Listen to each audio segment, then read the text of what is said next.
Hello guys, आज laws of motion का part 5 है और आज हम लोग बात करने वाले friction, force on inclined plane and lastly हम लोग सर्कुलर डायनामिक्स करके विल एंड दिस चैप्टर। और थोड़ा गैप आ गया 3-4 दिन का because due to admission process के वजह से, so sorry for that. And अभी कंटिन्यू रहेगा, अभी सब everything is clear. So without any delay हम लोग स्टार्ट करते।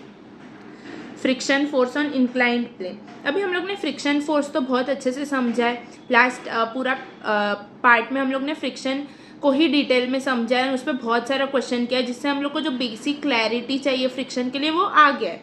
एंड जिसने भी वो पार्ट नहीं देखा प्लीज़ वो देखो एंड देन इधर से कंटिन्यू करो सो दैट आपको बहुत क्लियर हो जाए कि इंक्लाइंड प्लेन पे भी फ्रिक्शन कैसे वर्क करता है, बिकॉज वो बेसिक है। बेसिक्स के बिना आप आगे का कोई कंसेप्ट पढ़ोगे तो थोड़ा डिफिकल्ट हो जाएगा समझने के लिए।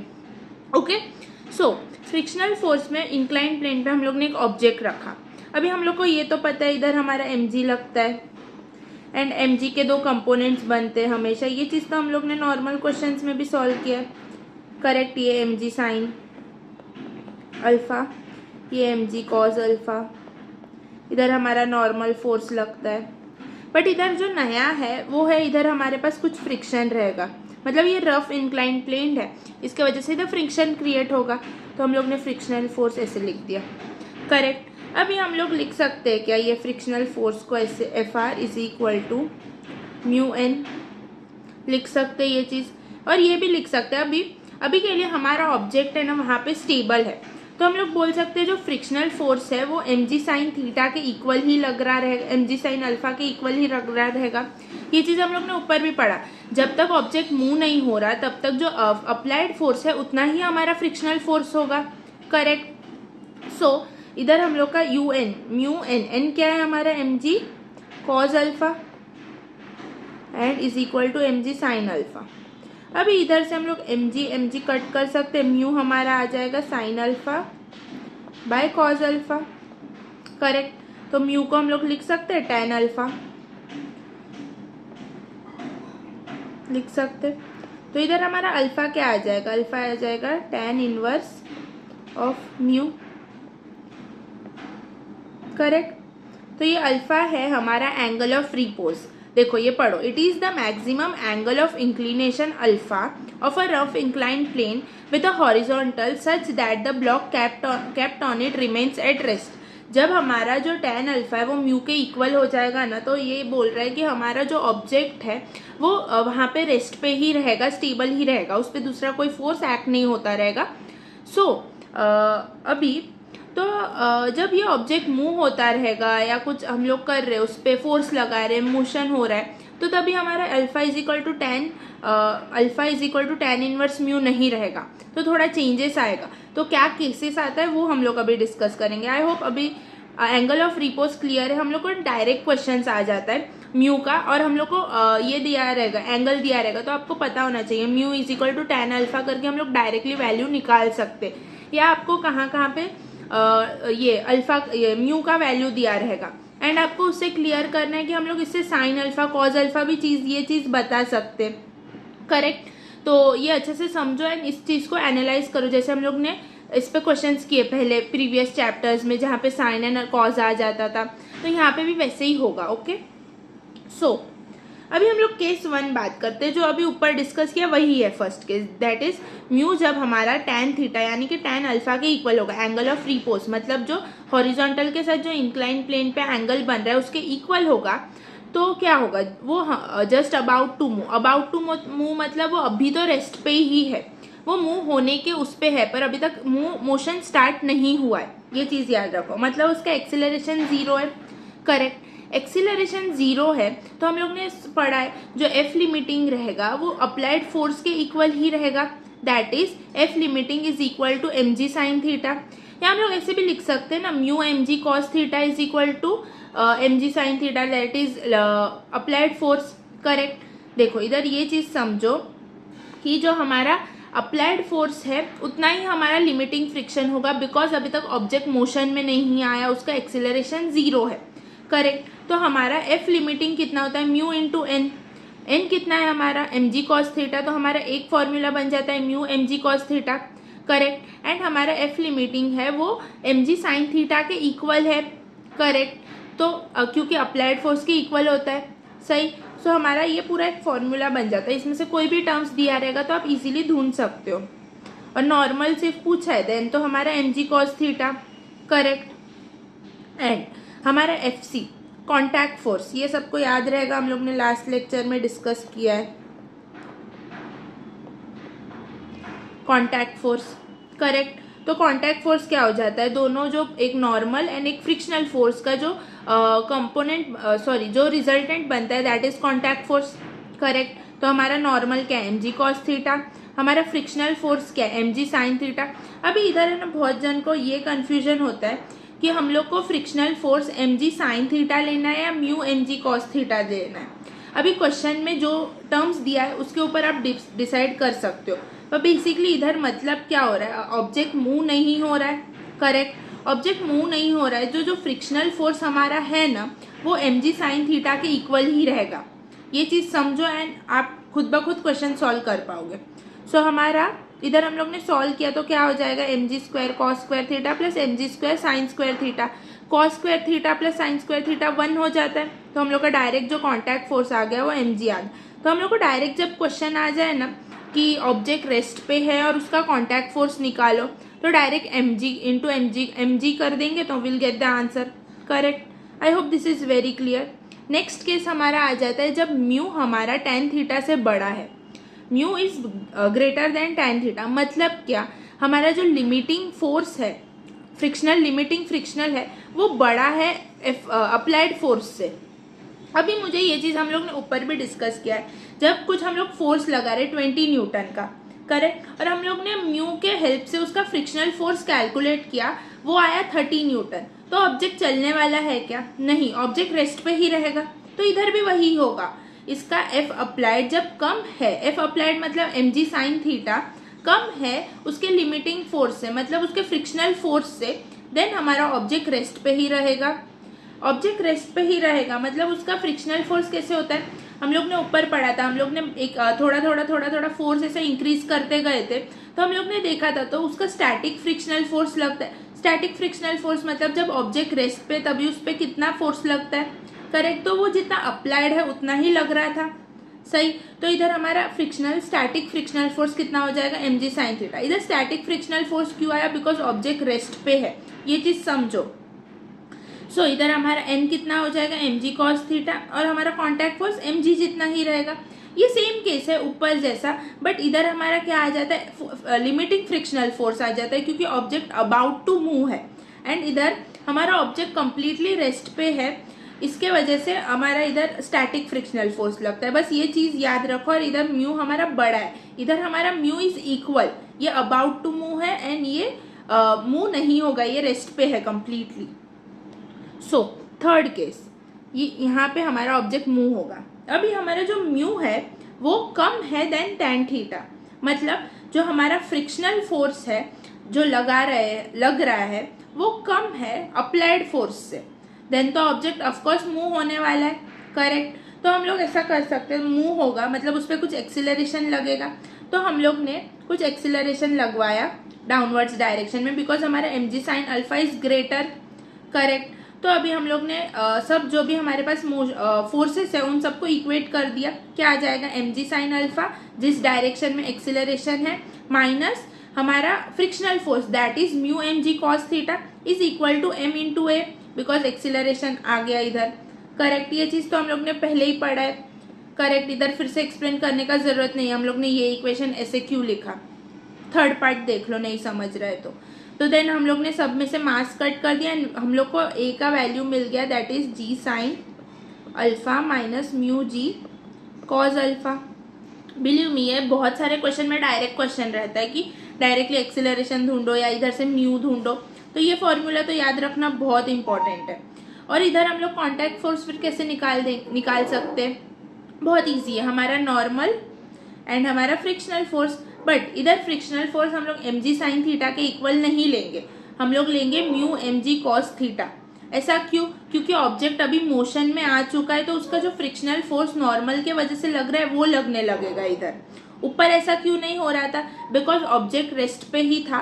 रेस्ट पे होने की वजह से जितना अप्लाइड फोर्स होता है उतना ही उसका फ्रिक्शनल फोर्स होता है, भले वो लिमिटिंग फ्रिक्शनल फोर्स हो या स्टैटिक फ्रिक्शनल फोर्स हो। आई hope this is very clear. इसलिए हम लोग जब भी ये दोनों ऊपर वाला दो केस होगा तभी हम लोग को frictional force mg sin theta के इक्वल ही लेना है, करेक्ट। एंड जब हमारा ऑब्जेक्ट मोशन में है देन ही हम लोग को हमारा frictional force mu mg cos theta के इक्वल लेना है। Okay, I hope this is very clear. अभी ये चीज देखते हैं, find force required to keep the object at rest. एक ऑब्जेक्ट को रेस्ट में रखने के लिए कितना फोर्स लगेगा, और बोला क्या है हमारा म्यू जो है वो tan थीटा से छोटा है। म्यू tan थीटा से छोटा मतलब केस 3, मतलब हमारा इधर ऑब्जेक्ट मोशन में है और बोला है कि मिनिमम फोर्स कितना लगेगा उसको रुकाने के लिए। सो अभी पहले तो हम लोग जो हमारा नॉर्मल फोर्स इस ऑब्जेक्ट पे लग रहे हैं वो लगाएंगे एंड देन देखते हैं कि कौन से साइड से फोर्स लगाने से हम लोग ऑब्जेक्ट को रोक सकते हैं। ओके, फर्स्ट हमारा आ जाएगा इधर mg, ये आ जाएगा mg sin theta sin alpha, ये mg cos अल्फा, ये नॉर्मल, करेक्ट। एंड इधर हमारा फ्रिक्शनल फोर्स। अभी मुझे आप बताओ कि फ्रिक्शनल फोर्स तो ऑलरेडी कम है, करेक्ट, और mg sin अल्फा ज़्यादा है, इसके वजह से ऑब्जेक्ट इस डायरेक्शन में मोशन दिखा रहा है, सही है ये चीज़। बट अगर हम लोग फोर्स इसको इस डायरेक्शन में लगाने लगे तो इन दोनों का addition will be equal to this.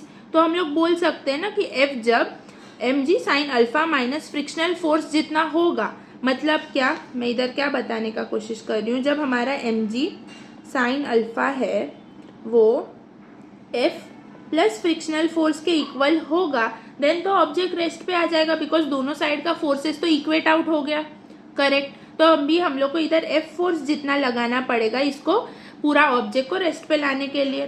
तो F क्या आ जाएगा हमारा, F इधर आ जाएगा sorry mg sin alpha minus frictional force. F को हम लोग ऐसे भी लिख सकते हैं mg sin alpha minus mu mg cos alpha, correct. ये चीज समझ रहा है सबको? I hope this is very clear, ये बहुत इजी है। Next, find minimum force required to just move the object upward to inclined plane. Object को अपवर्ड मूव करना है और इधर हमारा म्यू छोटा ही है tan थीटा से। ऑब्जेक्ट को इस बार हम लोग को डाउनवर्ड मूव नहीं करना, अपवर्ड मूव करना है। तो क्या हो जाएगा हमारा, पहले तो जो फोर्सेस लगता है उसके बारे में बात करेंगे। mg sin alpha, mg cos alpha, normal.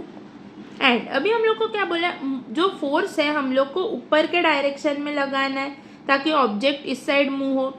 हम लोग को ये चीज पता है फ्रिक्शन फोर्स कहाँ पे लगेगा, हमेशा ऑपोजिट टू द फोर्स, मतलब जिस डायरेक्शन में मोशन हो रहा है उसके ऑपोजिट में फ्रिक्शनल फोर्स लगता है। तो हमारा इस बार फ्रिक्शनल फोर्स लगेगा इधर। फ्रिक्शनल फोर्स एक क्या बोलते हैं, self adjustable type of force है। वो हमेशा उसका main motive is to oppose motion. अभी मोशन फिर कौन से भी डायरेक्शन में हो उसके ऑपोजिट डायरेक्शन में ही फ्रिक्शनल फोर्स लगता है। सो हमारा इधर F है वो क्या हो जाएगा, frictional force plus mg sin alpha के इक्वल, करेक्ट। तभी अगर F हमारा फर्स्ट तो frictional force plus mg sin alpha के इक्वल होगा तभी उसको ऑब्जेक्ट मूव होने का टेंडेंसी शो करेगा या इंटेंट शो करेगा। फिर उसका फोर्स और इंक्रीज हुआ देन वो आगे बढ़ सकता है। ये चीज सबको समझ रहा है? तो फिर मिनिमम फोर्स कितना लगेगा वो देख रहे हैं हम लोग। तो F आ जाएगा हमारा mu mg cos theta sorry alpha plus mg sin alpha. So हम लोग को फोर्स का फॉर्मूला मिल गया, मिनिमम फोर्स ऑब्जेक्ट को अपवर्ड डायरेक्शन में मूव करवाने के लिए। I hope this is very clear. Next, if mu greater than tan theta then find minimum force required to move this object. इधर हम लोग को क्या दे के रखा है, ये रेस्ट वाला केस है, करेक्ट। एंड बोला है कि हम लोग को कितना फोर्स लगा है मिनिमम ताकि ऑब्जेक्ट जो है वो मोशन में आने लगे। तो फर्स्ट तो डायग्राम बनाओ अच्छे से।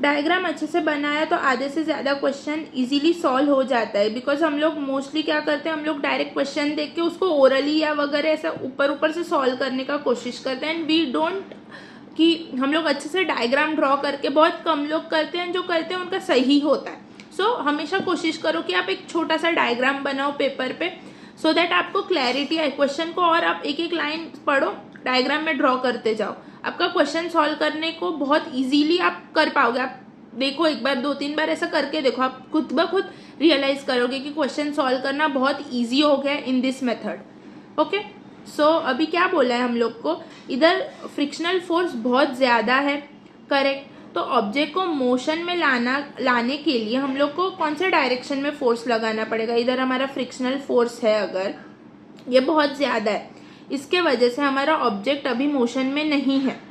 इसको मोशन में लाने के लिए हम लोग को इस डायरेक्शन में फोर्स लगाना पड़ेगा, करेक्ट। अगर हमारा फ्रिक्शनल फोर्स है वो F plus mg sine alpha के इक्वल हो जाए, then this is the minimum force, कि मिनिमम F मिल जाएगा इधर से कि कितना फोर्स लगने के बाद देर इज चांस दैट वो ऑब्जेक्ट मूव हो, करेक्ट। जब हमारा फ्रिक्शनल फोर्स जो डाउनवर्ड जी फोर्सेस है ना उनके इक्वल हो जाएगा, देन देर आर चांसेस कि ऑब्जेक्ट मूव होने लगे, करेक्ट। देखो ऊपर भी हम लोग ने यही चीज़ किया इधर वाले क्वेश्चन में। अभी हम लोग को इधर पता है कि हमारा फ्रिक्शनल फोर्स कम है, एंड हम लोग को क्या बोला है कि ऑब्जेक्ट को रेस्ट में रखने के लिए कितना फोर्स लगेगा। अभी जो साइड का फोर्स हमारे पास कम है उसके साइड ही हम लोग को दूसरा फोर्स लगाएंगे जो हमें ढूंढना है, करेक्ट। इधर हमारा फ्रिक्शनल फोर्स कम था, इसलिए हम लोग ने F इस डायरेक्शन में लगाया ताकि इन दोनों का इक्वेट होके, ये सेम ऐसा इक्वेट होके कुछ फोर्स मिले जो मिनिमम फोर्स मिले, करेक्ट। यहाँ पे भी वही किया। अब इधर हमें पता है कि हमारा mg साइन अल्फा कम है देन फ्रिक्शनल फोर्स, करेक्ट। तो हम लोग ने जो F फोर्स है वो mg साइन अल्फा के इधर लगाया ताकि फ्रिक्शनल फोर्स के इक्वल टू हो सके, एंड देन ऑब्जेक्ट का चांस बने मोशन होने के लिए। Okay, I hope this is very clear. तो हमारा F इधर क्या आ जाएगा, frictional force minus mg sine alpha. अभी हमारा फ्रिक्शनल फोर्स क्या है, mu mg cos alpha minus mg sine alpha जितना, करेक्ट। सो हम लोग को आंसर मिल गया। आई hope this is very clear. है बहुत ईजी है, बस इसमें आपको थोड़ा बहुत लॉजिक लगाना है, एंड वो 3 केसेस अच्छे से पता होना चाहिए, then this is a very easy question, believe me. So ये क्वेश्चन देखते। A block of mass 1 kg is projected from the lowest point up along the inclined plane. If g is equal to 10 meter per second square, the retardation experienced by the block is. Retardation मतलब acceleration in opposite direction, correct. हम लोग को basically acceleration पूछा है। सो इधर हम लोग पहले तो क्या क्या फोर्सेस लग रहा है उसके बारे में डिस्कस करेंगे, एंड हम लोग को ये चीज़ पता है कि F is equal to m into a, correct. तो हमारा पहले फोर्सेस देखते हैं, फिर इक्वेट कर देंगे m इंटू ए के, तो विल गेट द एक्सेलरेशन। अभी हम लोग को क्या बोल रहे हैं कि ब्लॉक रिटार्डेशन एक्सपीरियंस कर रहा है, मतलब हमारा जो ये फ्रिक्शनल फोर्स, ये हमारा mg साइन थीटा तो इधर ही रहेगा, करेक्ट। हमारा फ्रिक्शनल फोर्स है वो इस डायरेक्शन में, बिकॉज मोशन अपवर्ड डायरेक्शन में है। फ्रिक्शनल फोर्स का main motive is to oppose the motion, correct. इसके अलावा कुछ मोटिव नहीं है। इसके वजह से हमारा फ्रिक्शनल फोर्स उस ऑब्जेक्ट के इस साइड लग जाएगा, ये चीज़ समझा। तो हम लोग डायरेक्टली लिख सकते हैं mg sine theta is plus frictional force is equal to mass into acceleration, लिख सकते हैं ये चीज़। सो डायरेक्टली फ्रिक्शनल फोर्स हमें पता है mg sine theta plus mu mg cos theta is equal to m into a, m सब जगह से कट हो जाएगा, एंड g साइन थीटा मतलब 10/√2 प्लस 10/√2, एंड म्यू कितना है हमारा हाफ जितना, इज इक्वल टू एक्सेलरेशन। तो ये कितना आ जाएगा 10/√2 प्लस 5/√2 मतलब इज इक्वल टू ए। तो ए हमारा आ गया 15/√2 मीटर पर second square. So A is the correct option. I hope this is very clear. ये बहुत इजी क्वेश्चन था। यहाँ से हम लोग ये चीज़ देख सकते हैं, इधर देखो हम लोग ने ये फॉर्मूला बनाया था वो इसके इक्वल ही है। देखो इधर m इंटू ए कर दिया जस्ट फोर्स के जगह। तो हम लोग ने ये चीज़ ऊपर डिस्कस कर लिया है मास फोर्स के टर्म में directly. So I hope this is very clear, बहुत ईजी है। अभी नेक्स्ट क्वेश्चन देखते। If a block moving up an inclined plane at 30 degree with a velocity of 5 meter per second stops after 0.5 seconds, then the coefficient of friction will be nearly. Coefficient of friction will be nearly क्या होगा? First तो हमें इसके लिए acceleration ढूंढना पड़ेगा, correct? तो acceleration तो हम लोग को डायरेक्टली पता है कि हम लोग with the help of equation of motion ढूंढ सकते. सो क्या आ जाएगा हमारा v is equal to u plus a t. Stops बोला है मतलब हमारा फाइनल वेलोसिटी तो 0 हो रहा है 5 प्लस हमारा एक्सीलरेशन कुछ आ जाएगा इधर a ही रखो अभी के लिए, t मतलब हाफ. सो इसको हम लोग 5 is equal to a by 2 कर सकते हैं. ये एक्सीलरेशन अपवर्ड डायरेक्शन में होगा इसलिए नेगेटिव में होगा तो इक्वेट हो जाएगा. तो हमारा एक्सीलरेशन आ जाएगा इधर 10 मीटर पर सेकेंड स्क्वायर. सो अभी हम लोग को पता है इंक्लाइन प्लेन में जब ब्लॉक को हम लोग अपवर्ड डायरेक्शन में मूव करवा रहे, मूविंग अप, सो एक्सीलरेशन क्या होता है? g sine theta plus mu g cos theta, correct? तो हमारा ए है वो क्या है 10 साइन थीटा क्या है हमारा 30 डिग्री मतलब हाफ, प्लस म्यू ढूंढना है इंटू 10 कॉस थीटा क्या होता है √3/2, ये हमारा हो जाएगा 5, ये 5, करेक्ट? तो इधर 5 इज इक्वल टू आ जाएगा 5√3 म्यू. तो इधर से 5 कट तो म्यू का वैल्यू आ जाएगा 1/√3 जो कि इक्वल टू है 1.17, करेक्ट? तो 1/1.17 कितना हो जाएगा? समथिंग जब 2 होता है तो 0.5 होता है और उससे कम नंबर है मतलब 0.6 के अराउंड होगा कुछ, करेक्ट? तो हम लोग 0.6 डायरेक्टली कर सकते हैं. हाँ, B is the correct option. Next question.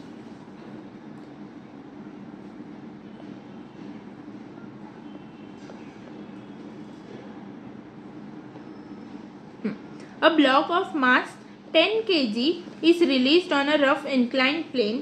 Block starting descending with acceleration 2 meter per second square. The kinetic friction force acting on body is. इधर हम लोग को काइनेटिक फ्रिक्शन फोर्स बोला है मतलब इधर ऑब्जेक्ट जो है वो ऑलरेडी मोशन में है, करेक्ट? तो इसके लिए हमारे पास डायरेक्ट फॉर्मूला है क्या? F इज इक्वल टू जब मोशन बॉडी नीचे मूव हो रहा है तो अभी ये फॉर्मूला तो हम लोग ने पढ़ा ही ना ऊपर, ये वाला केस. तो डायरेक्ट फॉर्मूला है इधर इंटू m कर देंगे सब में तो ये फोर्स बन जाएगा, करेक्ट? तो ये क्या आ जाएगा हमारा? देखो इधर F g sine mg sine alpha minus frictional force. Frictional force ही तो ढूंढना है. F हमारा m इंटू ए है is equal to mg sine alpha minus frictional force. अभी फ्रिक्शनल फोर्स को इधर लाते तो क्या हो जाएगा? mg sine alpha minus m ए.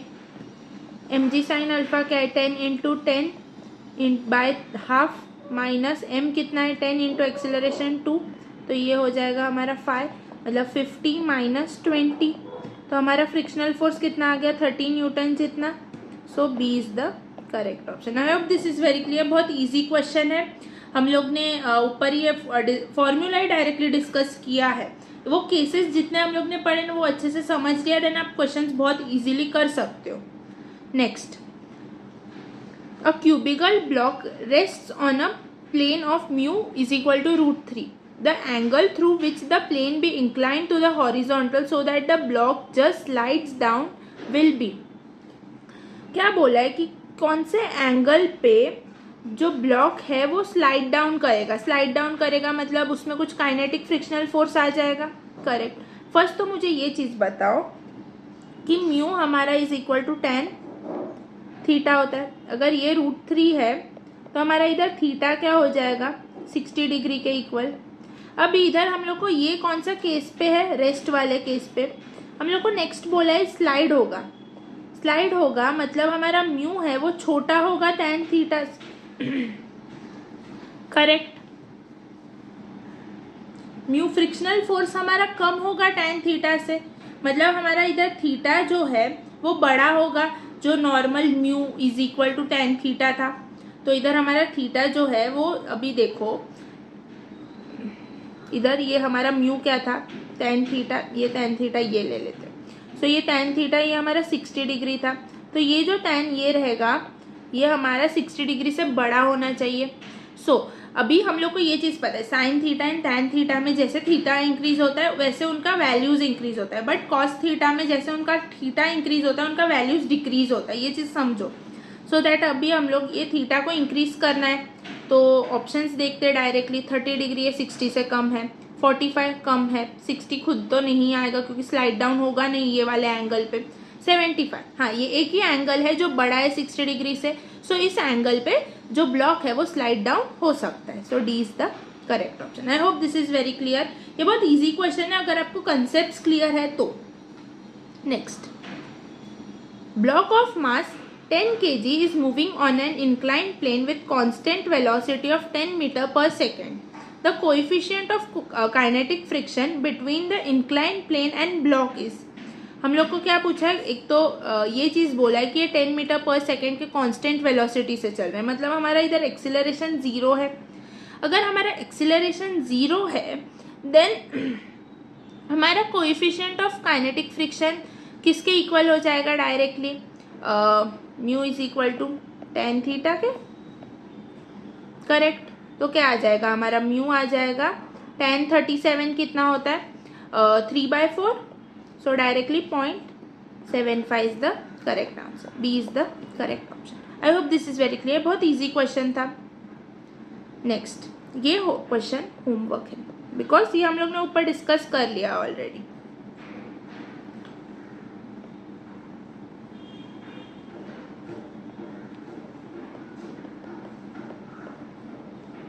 ये क्वेश्चन भी हमारा होमवर्क है because same type of question हम लोग ने ऑलरेडी कर लिया है। फ्रिक्शनल फोर्स ढूंढना है, ये तो हम लोग ने अभी ऊपर डिस्कस किया। नेक्स्ट, सो ये क्वेश्चन देखते हैं। The tension T in the string shown in the figure is.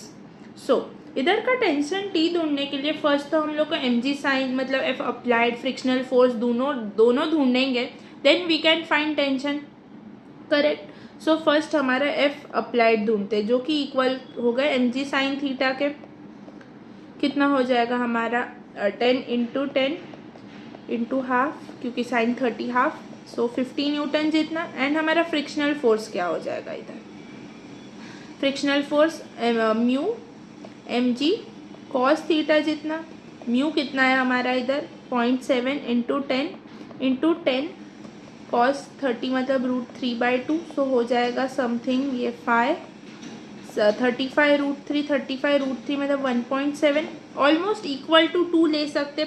Equal to 2 लिया तो 70 न्यूटन होगा एंड 1.7 मतलब कुछ कम 62 न्यूटन जितना, करेक्ट। फिर भी हमारा फ्रिक्शनल फोर्स जो है वो एफ अप्लाइड से ज़्यादा है। अभी मुझे ये चीज़ बताओ, अगर इधर का फोर्स जो है वो इधर के फोर्स से ऑलरेडी कम है तो इधर कुछ टेंशन फोर्स जो क्रिएट होगा वो इधर टेंशन क्रिएट ही नहीं होगा। और आप ये चीज़ से भी देख सकते हो, अगर हमारा फ्रिक्शनल फोर्स ही ज़्यादा है, मतलब ये डायरेक्शन में हमारा फोर्स ही ज़्यादा है, देन ये डायरेक्शन वाला एफ अप्लाइड, देन जो टेंशन होगा स्ट्रिंग में वो इक्वल टू 0 होगा। इमेजिन करो अगर वो स्ट्रिंग है उसमें ऊपर का साइड का टेंशन ज़्यादा है देन नीचे जो उसको खींच रहा है वो वाला टेंशन, देन ऑफकोर्स वो टेंशन वो स्ट्रिंग थोड़ा ऐसा लूज हो जाएगा और उसका टेंशन इक्वल टू 0 हो जाएगा, क्लियर। तो अब इधर हमारा फ्रिक्शनल फोर्स ऑलरेडी बहुत ज़्यादा है हमारे एफ अप्लाइड से बहुत ज़्यादा होने के वजह से उस स्ट्रिंग पे कुछ टेंशन ही क्रिएट नहीं होगा, बिकॉज स्ट्रिंग कोई मोशन ही शो नहीं कर रहा, वो जो ऑब्जेक्ट है वो रेस्ट पे ही होने के वजह से वो स्ट्रिंग में टेंशन हमारा इक्वल टू 0 हो जाता है। तो A is the correct option. Next, a block of 3 kg rests in limiting equilibrium at an inclined plane of inclination 30 degree. If the plane is raised to an inclination 60 degree, the force along the plane required to support is। तो force कितना लगने लगेगा उस plane पे to support मतलब उसको उधर ही रखने के लिए उस ऑब्जेक्ट को। सो ये बहुत इजी क्वेश्चन है, आई होप आप खुद से कर सकते हो ये होमवर्क। सो ये क्वेश्चन देखो, 2 blocks of masses 4 kg and 2 kg respectively are sliding down on a rough inclined plane as shown in the figure. The contact force between 4 kg and 2 kg is। First तो हम लोग को ये देखना है कि अगर यहाँ पे मोशन हो भी रहा है कि नहीं, वो कैसे ढूंढेंगे। tan थीटा से कितना है 30 डिग्री के इक्वल, मतलब tan is equal to mu. Mu कितना हो जाता है हमारा, इधर आ जाता है 1/√3 जितना, लाइक आ जाएगा 0.6 जितना। तो हमारा म्यू जो है वो बड़ा है देन tan, जो हमारा गिवन म्यू है वो छोटा है देन tan थीटा। ये कितना है हमारा 0.4 एंड ये हमारा इस 0.6। करेक्ट। इसका मतलब इधर मोशन तो होने वाला है, ये चीज़ सबको समझ रहा है, मोशन होने वाला है। और इधर अभी ये चीज़ देखो, मोशन होगा, एक्सीलरेशन जो लगेगा ना वो दोनों ऑब्जेक्ट्स पे सेम लगेगा बिकॉज म्यू सेम है। करेक्ट। बट इधर जो एक चीज़ है वो मास, वो डिफरेंट होने के वजह से एक ऑब्जेक्ट नीचे जल्दी जाएगा देन दूसरा ऑब्जेक्ट। यहाँ पे हम लोग बोल सकते हैं क्या, तो फिर उन दोनों के बीच का जो कॉन्टैक्ट होगा वो होगा ही नहीं, मतलब ज़ीरो हो जाएगा। So D is the correct option. अब this is very clear. Next ये the ratio of acceleration of blocks A placed on a smooth incline with block B placed on a rough incline is 2:1. The coefficient of kinetic friction between block B and incline is. So acceleration of A by acceleration of B is क्या देके रखा 2:1। ये smooth पे क्या होता है हमारा acceleration g sin theta जितना, एंड हमारा B पे क्या होगा, एक्सीलरेशन नीचे आ रहा है, मतलब जी sine theta minus mu g cos theta 2/1। Correct. और हम लोग को एंगल्स भी देके रखा है तो डायरेक्टली हम लोग एंगल्स लगा देंगे,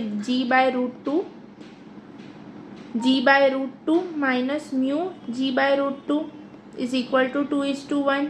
सो अभी क्रॉस मल्टीप्लाई कर देंगे तो क्या आ जाएगा, g/√2 is equal to 2g/√2 minus 2 mu g/√2। अभी सब में से हम लोग √2 कैंसिल कर सकते तो क्या आ जाएगा हमारा g is equal to 2g minus 2 mu g. अभी माइनस 2 म्यू जी को इधर ले लेते तो क्या आ जाएगा ये, and 2g minus g is equal to g, तो जी कट हो जाएगा एंड म्यू आ जाएगा हमारा 1/2 that is 0.5। So A is the correct option. I hope this is very clear. बहुत ईजी क्वेश्चन है ये। नेक्स्ट, अब ब्लॉक ऑफ, ये ऊपर हो गया हमारा, सॉरी अपर, ये बहुत इंपॉर्टेंट है, ये हमारा PYQ है, बहुत अच्छे से समझो इस क्वेश्चन को। The upper half of an inclined plane with inclination theta is perfectly smooth while the lower half is rough. The body starting from the rest at the top will again come to rest at the bottom. Then the coefficient of kinetic friction for the lower half is given by. इधर हमें क्या बोल रहे हैं कि जो हमारा inclined plane है उसका half part is smooth and the other half part is rough. Other half part rough होने के वजह से एक्सीलरेशन ऊपर कुछ होगा नीचे कुछ होगा, जिसके वजह से हमारा म्यू जो है वो हमें ढूंढने बोल रहा है। सो हम लोग फर्स्ट हाफ के लिए इक्वेशन लिखते हैं, दैट इज, ये समझो हमारा इंक्लाइंड प्लेन है, ये half s is smooth and this half s is rough. So हम लोग डायरेक्टली कौन सा इक्वेशन लगा सकते हैं, इधर टाइम का कुछ लेना देना नहीं है तो फर्स्ट सेकेंड इक्वेशन तो वर्क नहीं करेगा। Third equation v² minus u² is equal to 2as। So हमारा ऑब्जेक्ट स्टार्ट रेस्ट से हो रहा है, मतलब ये 0 हो जाएगा, तो v² हमारा आ जाएगा 2 into g sine theta, because smooth पे ऐसे ही रहता है, एक्सेलरेशन जी साइन थीटा के इक्वल रहता है, इंटू एस। करेक्ट। फिर हम लोग सेकेंड हाफ के लिए सेम इक्वेशन लिखेंगे, क्या आ जाएगा v² minus u² is equal to 2as। इधर हमारा v² 0 होगा बिकॉज हम लोग को बोला है कि will again come to rest, मतलब हमारा इधर फिर से रेस्ट पे आ रहा है। करेक्ट। तो u² is equal to 2as minus, ऐसा लिख सकते हैं हम लोग। करेक्ट। सो इधर हमारा, इधर ये चीज़ समझो, इधर 0 से स्टार्ट हो रहा था, इधर जाके इसका स्पीड कुछ ये था।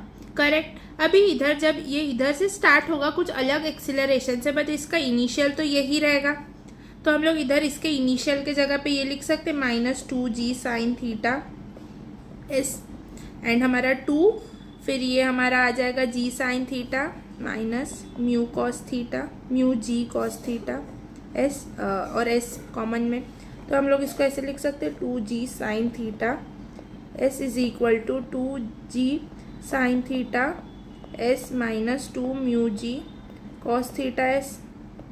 लिख सकते हैं। इधर से हम लोग देख पा रहे 2g कट हो जाएगा, 2g, s कट हो जाएगा, सब में कॉमन है, तो हम लोग के पास बच गया इस g sine theta is equal to sine theta, sorry g भी तो कट हो गया इधर माइनस म्यू कॉस थीटा। अभी sine theta and cos theta को अलग अलग करो ताकि हम लोग को मिल जाएगा mu cos theta is equal to 2 sine theta. अभी म्यू इज इक्वल टू चाहिए तो mu is equal to 2 sine theta by cos theta कर देंगे तो हम लोग को मिल जाएगा mu is equal to 2 tan theta. Correct option है म्यू का 2 tan theta, A is the correct option. I hope this is very PYQ, अच्छे से समझो ये क्वेश्चन। नेक्स्ट ये बहुत ईजी है, हम लोग ने ऐसा टाइप का किया है सो डायरेक्टली हो जाएगा।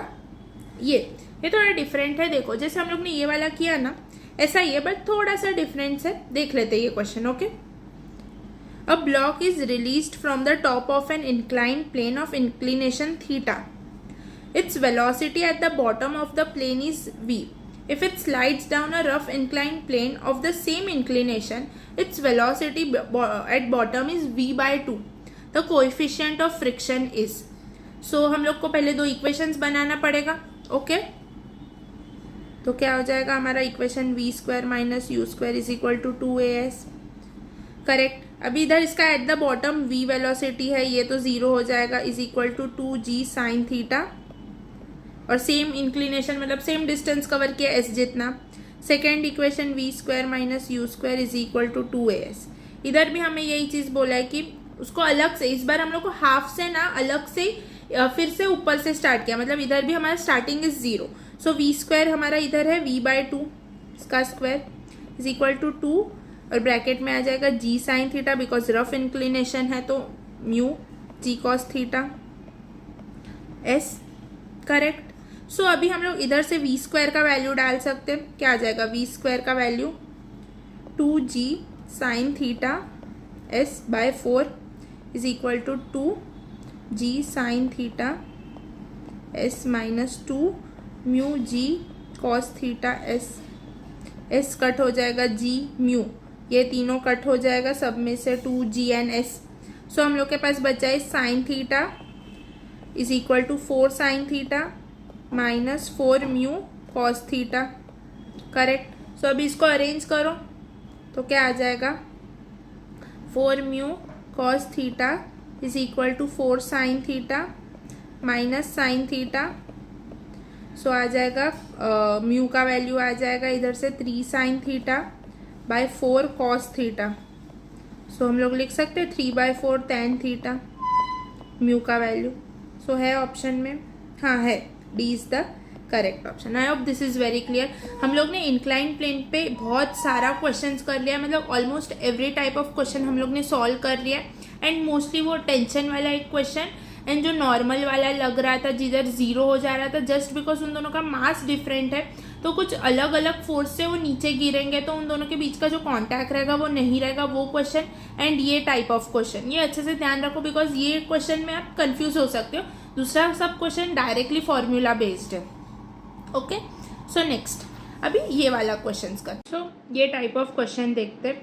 ये बहुत एक डिफरेंट टाइप ऑफ क्वेश्चन है जो नॉर्मली पेपर्स या नीट में आ चुके हैं। सो ये क्वेश्चन में मेनली हम लोग को एक पॉइंट पे बहुत ज़्यादा फोकस करना है, दैट इज़ कि हमारा एफ अप्लाइड है और जो फ्रिक्शन है एफ, जिस ऑब्जेक्ट पे जो हमारा फोर्स लग रहा है उस ऑब्जेक्ट का फ्रिक्शन चेक करना है। सो इस ऑब्जेक्ट पे फोर्स लग रहा है तो हम लोग इसका फ्रिक्शन चेक करेंगे तो क्या आ जाएगा 0.5 इंटू 6 इंटू 10, 30 न्यूटन जितना। सो 30 न्यूटन चलेगा बिकॉज एफ अप्लाइड से फ्रिक्शनल फोर्स कम होना चाहिए, तभी हम लोग बोलेंगे कि उस स्ट्रिंग में कुछ टेंशन है। अगर हमारा एफ अप्लाइड बहुत कम है फ्रिक्शनल फोर्स से, देन तो ऑब्जेक्ट आगे ही नहीं बढ़ेगा, एक्सीलरेशन ना क्रिएट होगा ना टेंशन क्रिएट होगा। करेक्ट। अभी इधर हम लोग देख पा रहे हैं हमारा फ्रिक्शनल फोर्स कम है देन अप्लाइड फोर्स, तो इधर कुछ एक्सीलरेशन क्रिएट होगा। करेक्ट। सो फर्स्ट हम लोग अभी इस ऑब्जेक्ट का भी फ्रिक्शनल फोर्स देखते हैं, कितना हो जाएगा 0.8 इंटू 5 इंटू 10, तो 40 न्यूटन जितना हो जाएगा। करेक्ट। अभी हम लोग बोल सकते हैं क्या 11 kg वाले ऑब्जेक्ट पे आगे 81 न्यूटन का एंड पीछे दोनों फ्रिक्शनल फोर्स मिलके 70 न्यूटन जितना फोर्स लग रहा है, बोल सकते पूरे सिस्टम का बात कर रहे इधर, करेक्ट। ये टेंशन इधर क्यों नहीं लिया, क्योंकि ये इधर भी लग रहा है इधर भी लग रहा है, ये पर्सनली एक साथ ले लिया तो कैंसल आउट ही हो जाएगा, ये ऑब्जेक्ट्स पे पर्सनली लिया तो एक ऐसे दिखा सकते हैं। I hope this is very clear. So इससे with the help of this हम लोग एक्सीलरेशन ढूंढ सकते 81 माइनस 70/11, तो ए कुछ आ जाएगा हमारा 9/11, तो हम लोग इस अप्रोक्सीमेटली 1 मीटर पर सेकेंड स्क्वायर जितना ले सकते। अभी with the help of this acceleration हम लोग टेंशन ढूंढ सकते हैं, बहुत इजीली ढूंढ सकते हैं। अभी 6 kg वाले का FBD बनाते, इधर लग रहा है 81 न्यूटन, इधर लग रहा है हमारा टेंशन और इधर frictional force that is 30 newton, और हमारा acceleration A is equal to 1 आगे की तरफ, करेक्ट। तो इसको हम लोग कैसे लिखेंगे, 81 minus T plus 30 newton is equal to 6 into 1 6, इसको 31 minus T minus 30 is equal to 6 लिख सकते। तो क्या आ जाएगा हमारा 51 माइनस 6 इज इक्वल माइनस T इज इक्वल टू 6। अभी ये आगे 51 minus 6 is equal to T हो जाएगा, तो T का वैल्यू हमारे पास आ जाएगा 46 न्यूटन जितना। तो हम लोग का टेंशन कितना है, 46 न्यूटन जितना। आई hope this is very clear. बहुत ईजी क्वेश्चन है, ढंग से समझना पड़ेगा तभी जाके आपको समझेगा ऐसे वाले questions. Next, find tension, friction and acceleration फिर से, एंड अभी हमारा इधर F कुछ दे के रखा है 25 न्यूटन, एंड हम लोग को इस ऑब्जेक्ट पे, तो इसका हम लोग को पहले फ्रिक्शनल निकालना पड़ेगा 0.6 इंटू 4 इंटू 10, तो कितना हो जाएगा 24 न्यूटन जितना। तो इधर कुछ 24 न्यूटन जितना फ्रिक्शनल फोर्स लग रहा है, करेक्ट। बट एक्सीलरेशन ढूंढने के लिए हम लोग को दूसरे वाले का भी फ्रिक्शनल फोर्स लेना पड़ेगा, पूरे सिस्टम का हम लोग को फोर्सेस लेना पड़ेगा, करेक्ट। तो इसका फ्रिक्शनल फोर्स कितना आ जाएगा 0.5 इंटू 4 इंटू 10, 20 न्यूटन जितना। सो 8 kg के ऑब्जेक्ट पे आगे लग रहा है 25 न्यूटन एंड पीछे लग रहा है 24 प्लस 20 44 न्यूटन जितना फ्रिक्शनल फोर्स। अभी मुझे ये चीज़ बताओ कि जब हमारा अप्लाइड फोर्स 25 न्यूटन है, पूरे सिस्टम का फ्रिक्शनल फोर्स 44 न्यूटन है, तो अब पूरा सिस्टम मूव होने वाला है नहीं। ये जो 4 kg वाला ऑब्जेक्ट मतलब पूरा सिस्टम जो रहेगा वो रेस्ट पे रहेगा। फ्रिक्शनल फोर्स ज़्यादा होने के वजह से F अप्लाइड से system will be in rest. So हमारा एक्सीलरेशन इधर हो जाएगा 0, बट एक्सीलरेशन 0 हो गया, इसका मतलब टेंशन 0 होगा नहीं, टेंशन कुछ ना कुछ हो सकता है। इक्विलिब्रियम स्टेट में भी हम लोग ने क्वेश्चंस किया है कि फोर्सेस लग रहा है तो कुछ टेंशन क्रिएट होता है, करेक्ट। तो अभी हम लोग देख पा रहे हैं 4 kg पे आगे लग रहा है 25 न्यूटन, हमारा फ्रिक्शनल फोर्स लग रहा है 24 न्यूटन जितना, एंड तो टेंशन हमारा कितना आ जाएगा 1 न्यूटन जितना, करेक्ट। सो इधर हमारा tension is 1 Newton, acceleration is 0 and frictional force इसके लिए 24 एंड इसके लिए 20 है। Okay, I hope this is very clear. ये क्वेश्चन एक डिफरेंट टाइप ऑफ क्वेश्चन था, जैसे हम लोग ने ऊपर ये चीज़ इधर समझा नहीं रहेगा, इधर हम लोग को लगा रहेगा कि ऑब्जेक्ट आगे इधर हमारा फ्रिक्शनल फोर्स जो कम है इसका मतलब हमेशा एक्सेलरेशन लगेगा, बट ये क्वेश्चन करने के बाद हम लोग को समझा कि फ्रिक्शनल फोर्स भले उस ऑब्जेक्ट का अप्लाइड फोर्स से कम हो, बट ओवरऑल सिस्टम का फ्रिक्शनल फोर्स अगर ज़्यादा है देन ओवरऑल सिस्टम मोशन नहीं शो करेगा, एक्सेलरेशन 0 दिखाएगा। And there is one more type of question that is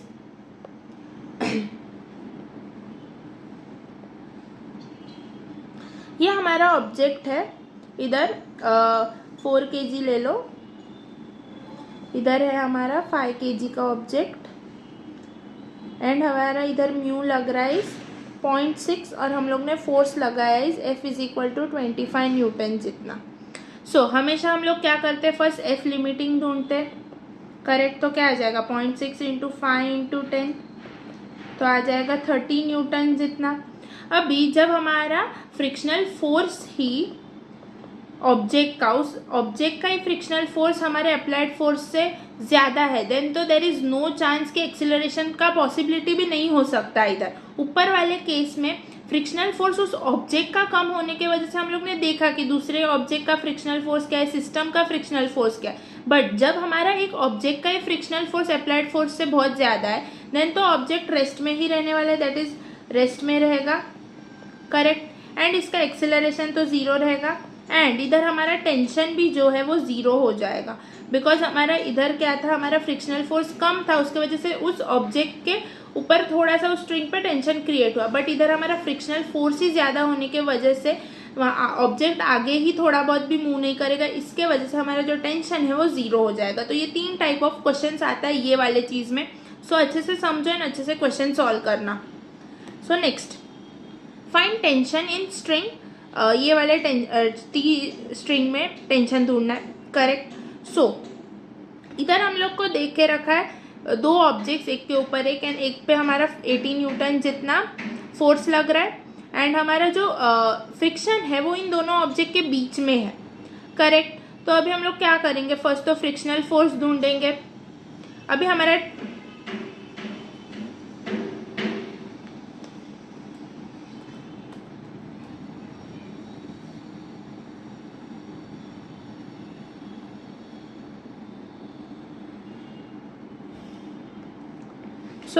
frictional force 4 kg पे, इधर टेंशन लग रहा है, इधर फ्रिक्शनल फोर्स लग रहा रहेगा, इधर N इधर mg, करेक्ट। तो क्या आ जाएगा, T is equal to frictional force जितना।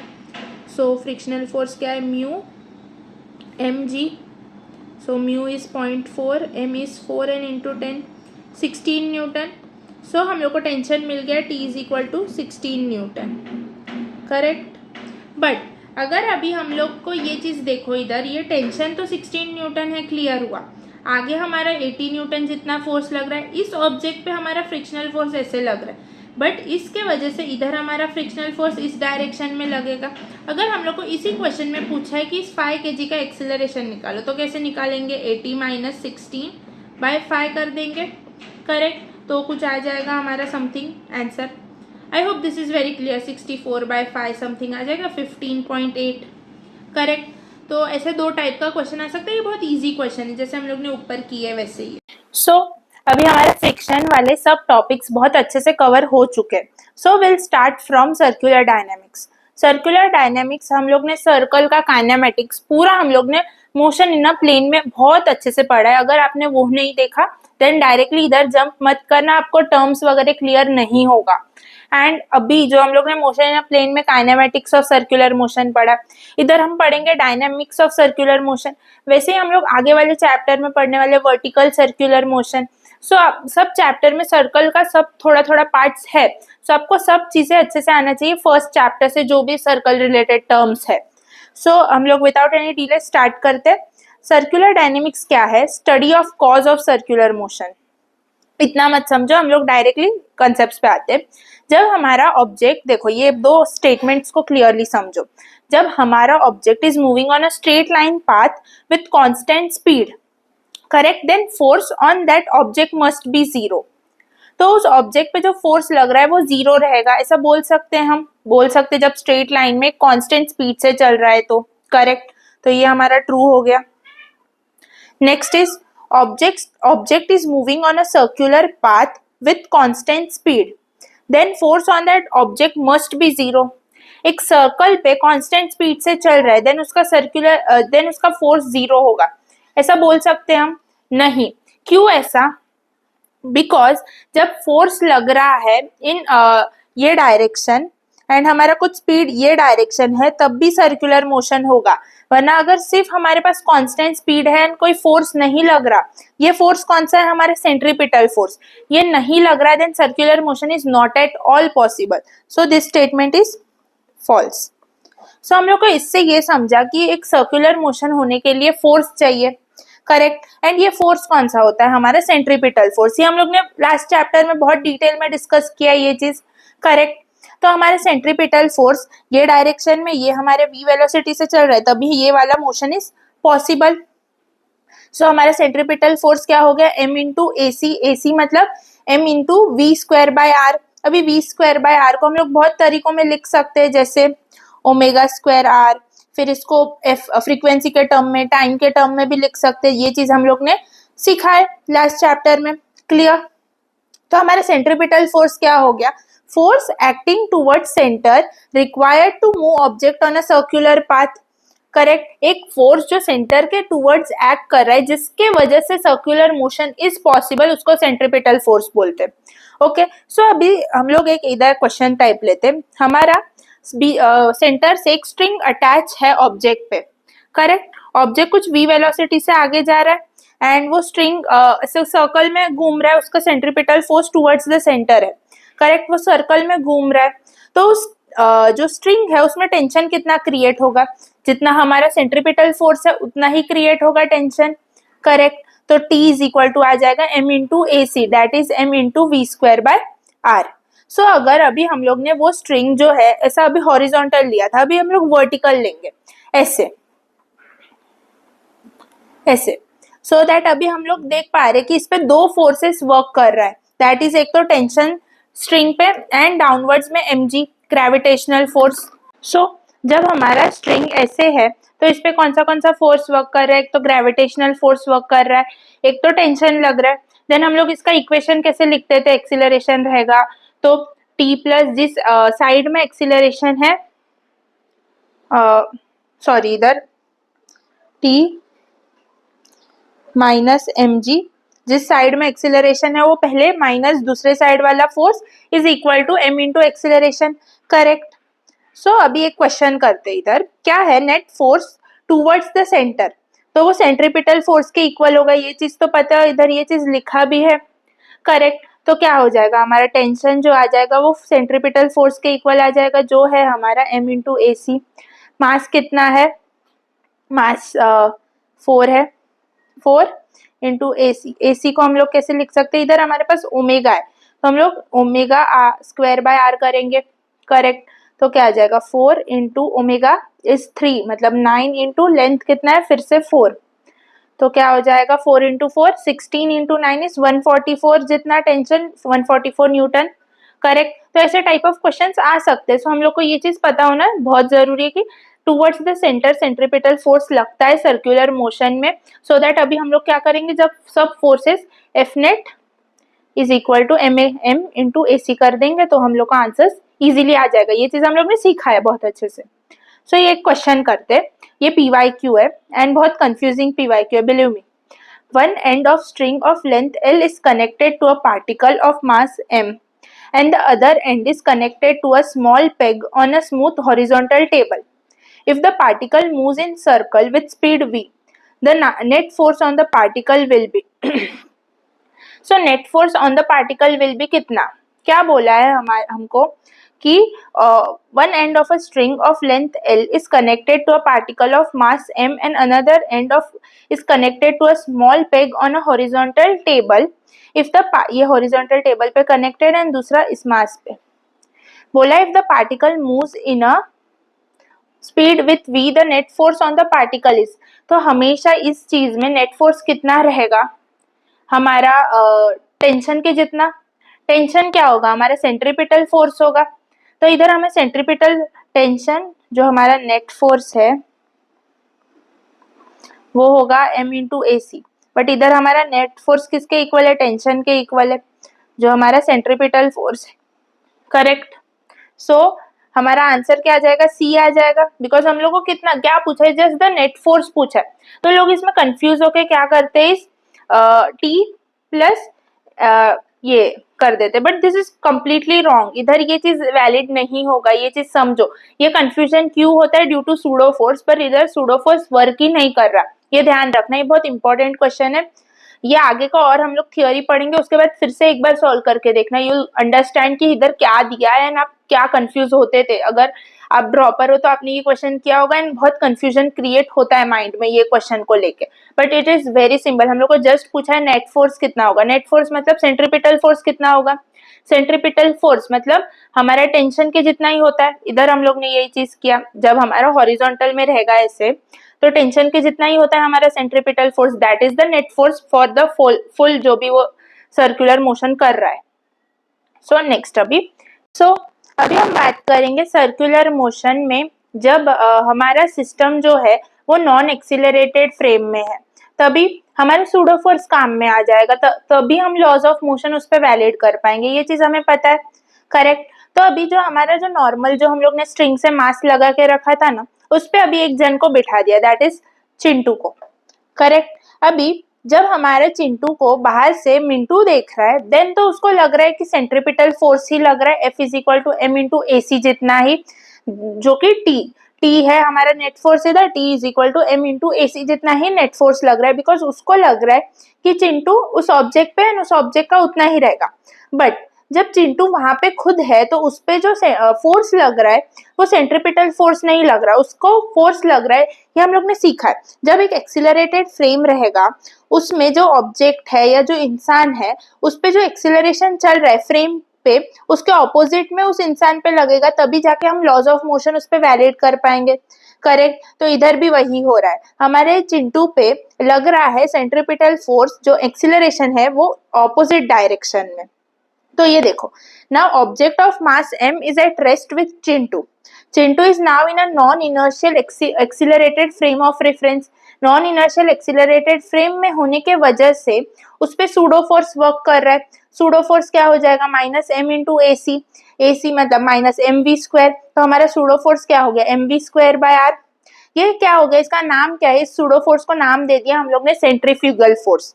सेंट्रीफ्यूगल फोर्स हमेशा सेंटर से दूर रहेगा, हमारे सेंट्रिपिटल क्या है, हमेशा सेंटर के पास रहेगा। सेंट्रीफ्यूगल क्या है, वो सिस्टम के उस ऑब्जेक्ट पे सूडो फोर्स तरीके लग रहा है, मतलब उसके ऑपोजिट डायरेक्शन में ही हमेशा लगेगा। इसका मतलब वो हमेशा अवे फ्रॉम द सेंटर ही रहेगा और एक रियल फोर्स नहीं है, ये चीज हमें पता है। अभी मुझे ये चीज बताओ, सेंट्रिपिटल एंड सेंट्रीफ्यूगल दोनों फोर्स कभी भी एक साथ काम कर सकता है? नहीं। क्यों?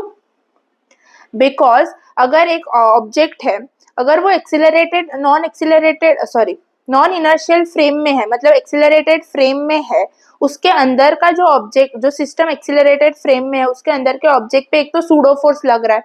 अगर वो इनर्शियल फ्रेम में ही रहता तो उस पे सूडो फोर्स जैसा चीज लगता ही नहीं।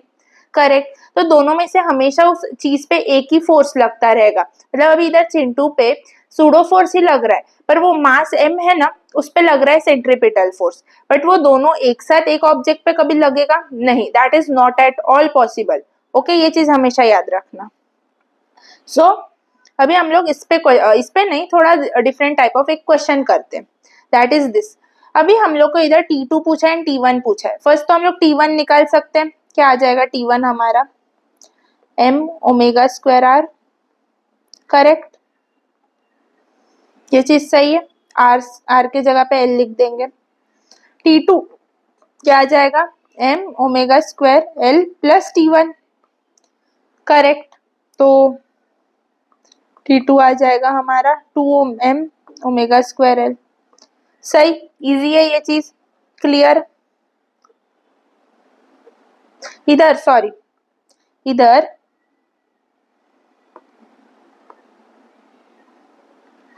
T1 इज इक्वल टू ये L और ये L, दो L है ना, तो ओमेगा स्क्वायर 2L हो जाएगा। इधर T2 एक ही L जितना है, हम लोग को सेंटर से हमेशा देखना है। करेक्ट, तो सेंटर से हमेशा देखने के लिए हम लोग को पूरा डिस्टेंस लेना पड़ेगा सेंटर से उस ऑब्जेक्ट तक का।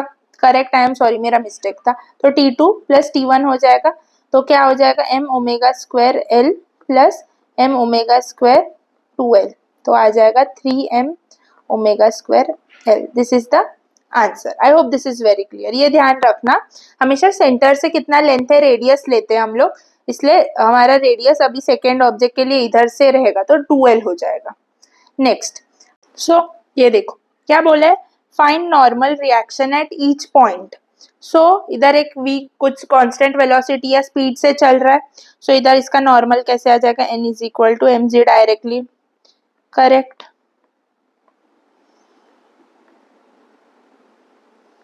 अभी सेकेंड इस पे देखते हैं, इसमें ऑब्जेक्ट में कोई इंसान है, उसके ऊपर का नॉर्मल चाहिए हम लोग को। करेक्ट, ये कुछ v वेलोसिटी से जा रहा है, तो अभी ये कुछ सर्कल में ऐसे होने के वजह से इस पे सेंट्रीपिटल या सेंट्रीफ्यूगल फोर्स लग सकता है। करेक्ट, तो अभी हम लोग अंदर के ऑब्जेक्ट के बारे में बात कर रहे हैं, देन हम लोग लेंगे सेंट्रीफ्यूगल फोर्स, और अगर हम लोग पूरे गाड़ी के बारे में बात करें देन हम लोग लेंगे सेंट्रीपिटल फोर्स। ये चीज हमें पता है, ऊपर से हम लोग ने ये डिस्कस किया। तो अभी हम लोग इंसान के बारे में बात करें तो n, ये इंसान का mg एंड इसका सेंट्रीफ्यूगल फोर्स आउटवर्ड्स लगेगा सर्कल के सेंटर के ऑपोजिट, तो आ जाएगा mv²/r। तो इसको लिखेंगे कैसे, n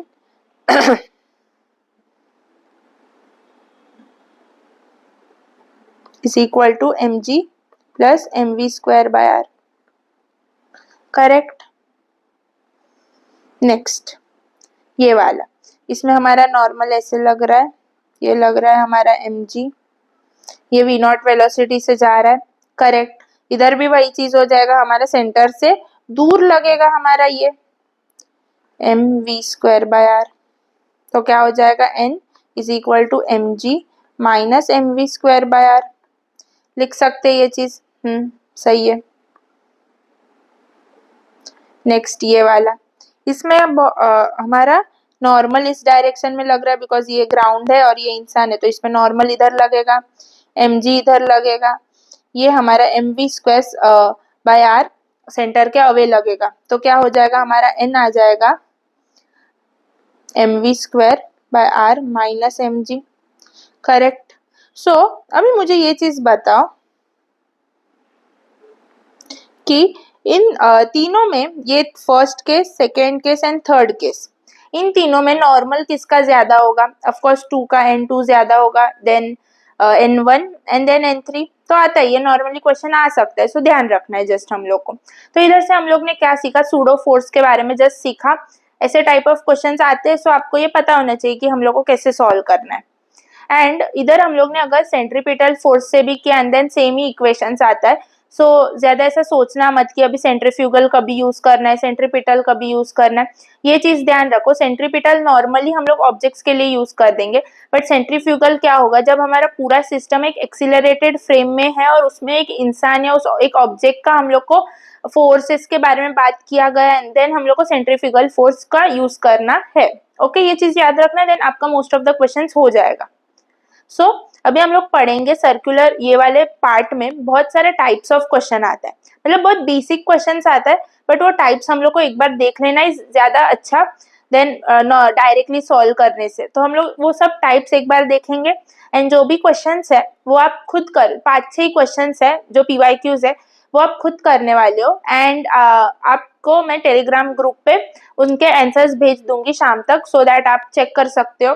एंड एक क्वेश्चन है जो लास्ट वाला, वो हम लोग इधर करेंगे, दूसरा सब आपको सर्कुलर मोशन पे जितना भी है वो होमवर्क करना है, बिकॉज बहुत इजी क्वेश्चन है, बहुत ईजी है, जो हम लोग ने पढ़ा उतना अच्छे से समझा, देन आपका इस चैप्टर का डायनेमिक्स, सर्कुलर डायनेमिक्स बहुत क्लियर हो चुका है, इसके अलावा ज्यादा डिटेल में जाने का जरूरत नहीं है। सो ये क्या पूछा है, for object to not fall and revolve, fall ना हो एंड रिवॉल्व करता रहे, उसके लिए ऑब्जेक्ट के ऊपर जो टेंशन है वो कितना होना चाहिए, या फ्रिक्शन का बात है वो कितना होना चाहिए, ये बोला है। सो हम लोग इधर देख पा रहे हैं कि ये एक तो ये ऑब्जेक्ट जो है इस पे हमारा एक तो n लगेगा, इधर हमारा mg लगेगा, करेक्ट। इधर इस ऑब्जेक्ट पे हमारा ये फोर्स लगेगा, सेंट्रीफ्यूगल, इधर फ्रिक्शन लगेगा, correct.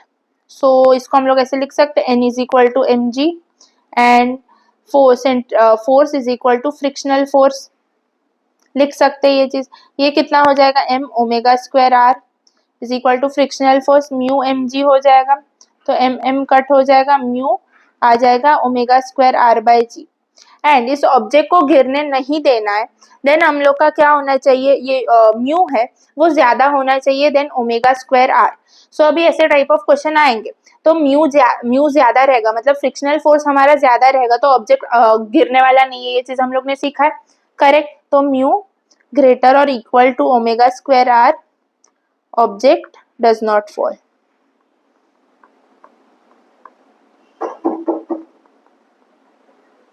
Okay, I hope this is clear, I hope this is very clear. अभी हम लोग आगे वाले केस पे जाते हैं, that is death well. Death well क्या है, जब हम लोग ने वो सर्कस वगैरह में देखा है ना, वो कुआं जैसा रहता है, उसमें स्कूटर चलाते with very high speed, correct, तो वो डेथ वेल ही होता है, मौत का कुआं, करेक्ट। सो दैट उस चीज में भी हमारा फ्रिक्शन एंड ये सब चीजें काम करता है, तभी जाके वो क्लियरली चला पाता है। अगर ये थोड़ा सा भी चीजें जो है उसकी गलत पड़ गई देन वो गिर सकता है। सो वो क्या क्या फोर्सेस उस पर एक्ट कर रहा है, वो क्या क्या फोर्सेस को इक्वेट करता है जो गाड़ी वगैरह चलाता है वो देखते हैं। सो एक तो हमारा सेंटर के दूर हमारा सेंट्रीफ्यूगल फोर्स, सेंटर के टूवर्ड्स इधर हमारा नॉर्मल लगेगा, इधर हमारा फ्रिक्शनल फोर्स लगता है एंड इधर हमारा mg लगेगा।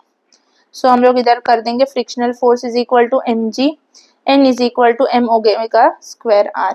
तो फ्रिक्शनल फोर्स को लिख सकते हैं mu n is equal to mg, तो आ जाएगा mu m omega square r is equal to mg। So इधर m कट हो जाएगा एंड म्यू का हम लोग को मिल जाएगा value is g omega square r, या ओमेगा का वैल्यू मिल जाएगा g म्यू r का रूट।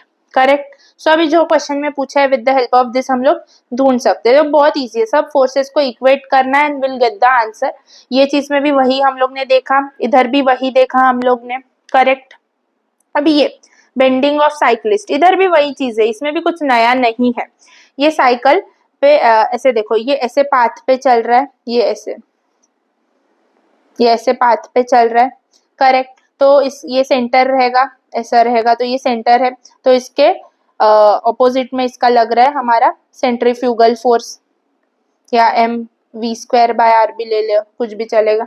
तो अभी फोर्सेस को इक्वेट करते, तो क्या आ जाएगा r cos theta is equal to आ जाएगा mg, r sin थीटा आ जाएगा हमारा m ओमेगा स्क्वायर, या m v square by are भी लिख सकते। तो I suggest m v square by r लिखो, बिकॉज इस टाइप ऑफ क्वेश्चन में वेलोसिटी ही देते हैं मोस्टली।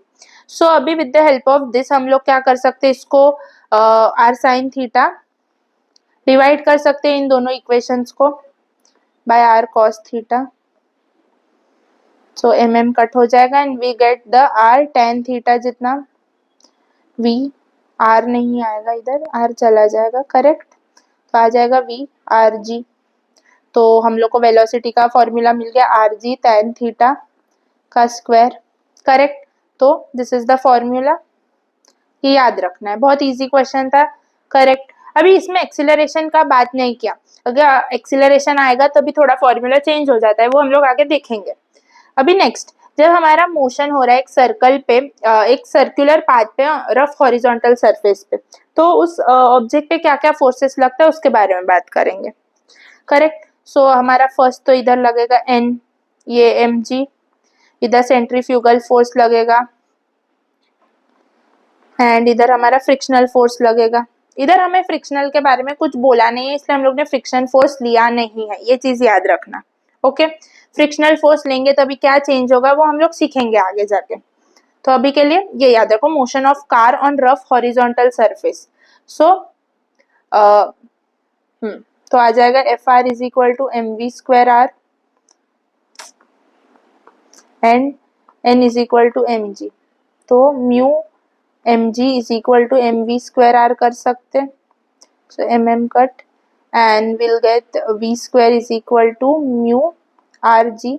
तो वी आ जाएगा mu are g. Correct. So ये और ये देखो दोनों इसमें सिर्फ म्यू का डिफरेंस है।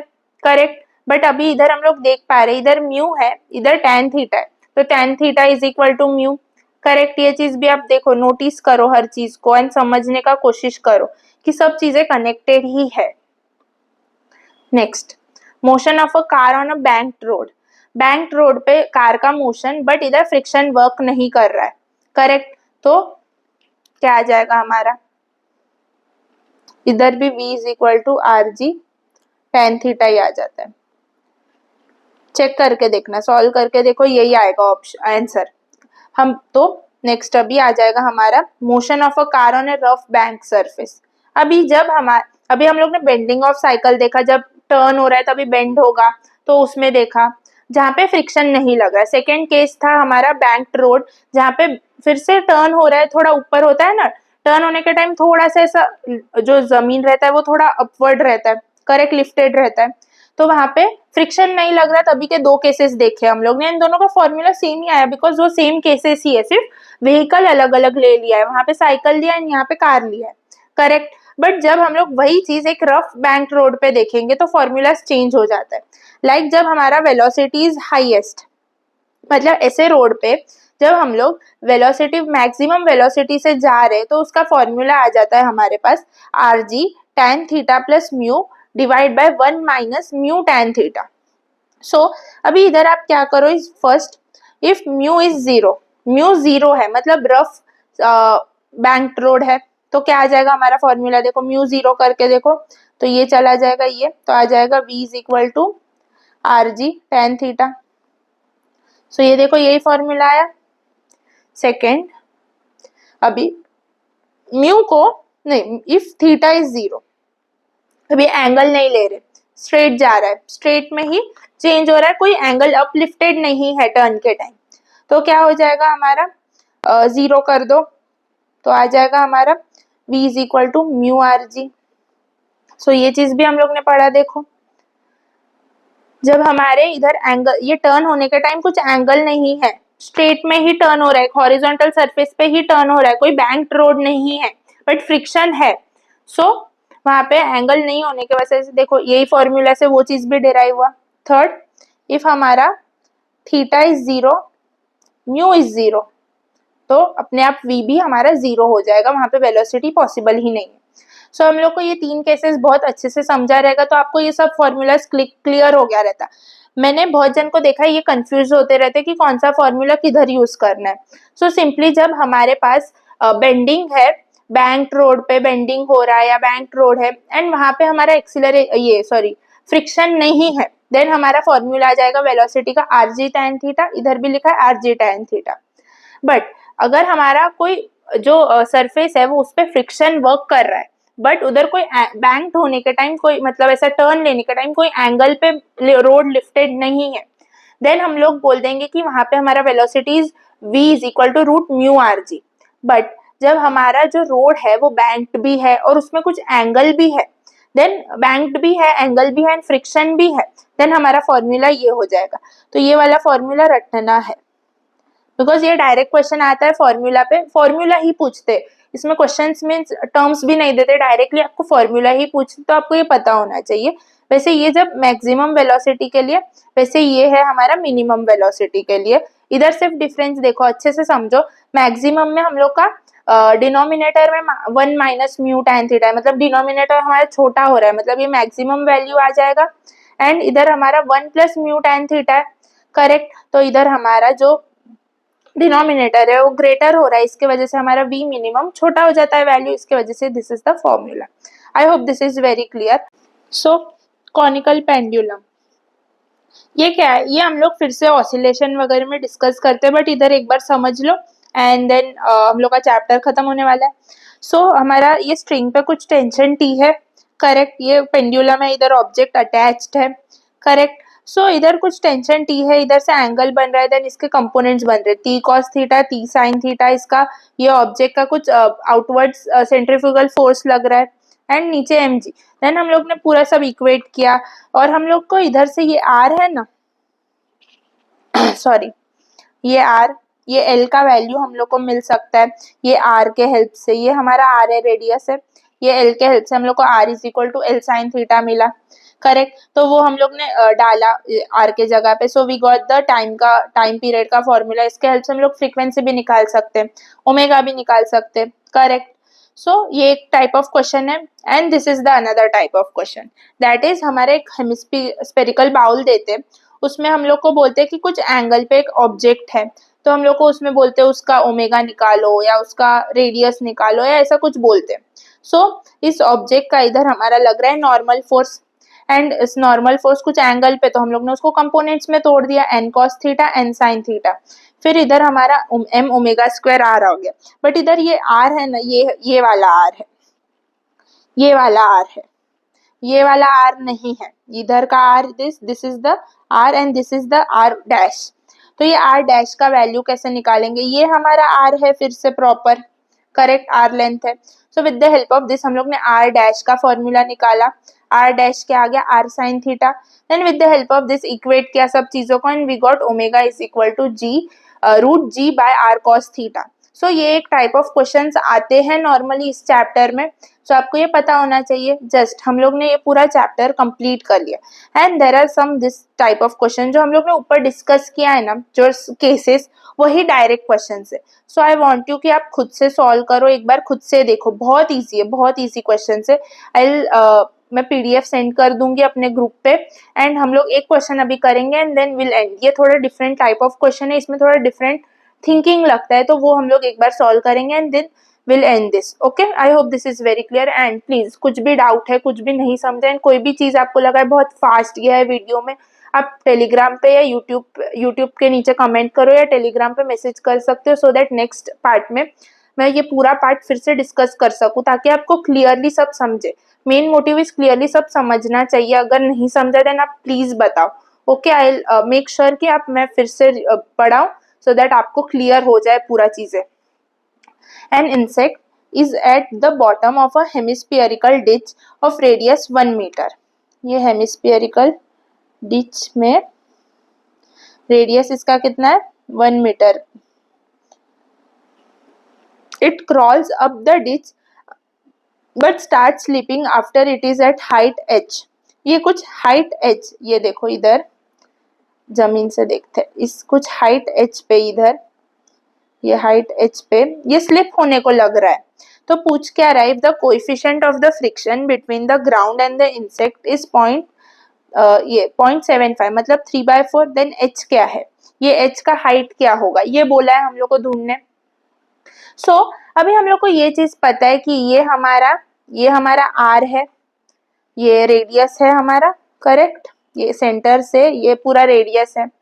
सो ये क्या है, हमारा एक कंपोनेंट है रेडियस का, that is r cos theta, ये कुछ एंगल पे, करेक्ट। तो हम लोग को ये h हाइट क्या आ जाएगा हमारा, इधर r cos theta minus r कर देंगे तो विल गेट दिस h का वैल्यू, करेक्ट। सो अभी हम लोग को cos थीटा चाहिए, देन हम लोग r तो हमारे पास है, तो cos थीटा कैसे आएगा, म्यू क्या है, tan theta is equal to 3/4। तो cos थीटा क्या होता है 4/5, करेक्ट। तो then h is equal to 1 metre into 4/5 minus 1, तो h आ जाएगा हमारे पास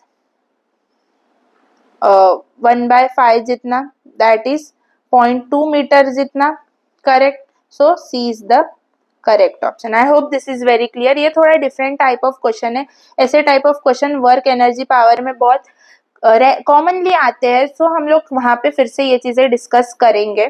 सो अभी के लिए हम लोग ने लॉज ऑफ मोशन कंप्लीट कर लिया है। नेक्स्ट अभी आ जाएगा chemical bonding and mostly chemical bonding 1 shot या 2 पार्ट्स में ही होगा, सो दैट आपको फास्ट हो जाए थोड़ा करने के लिए। एंड तो गैप आ गया था उसके लिए I am really sorry.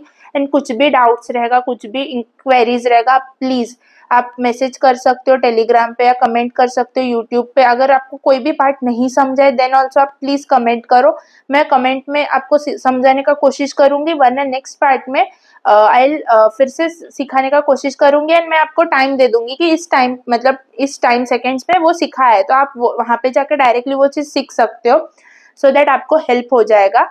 And will stop this. So till then bye bye, will meet you in the next part.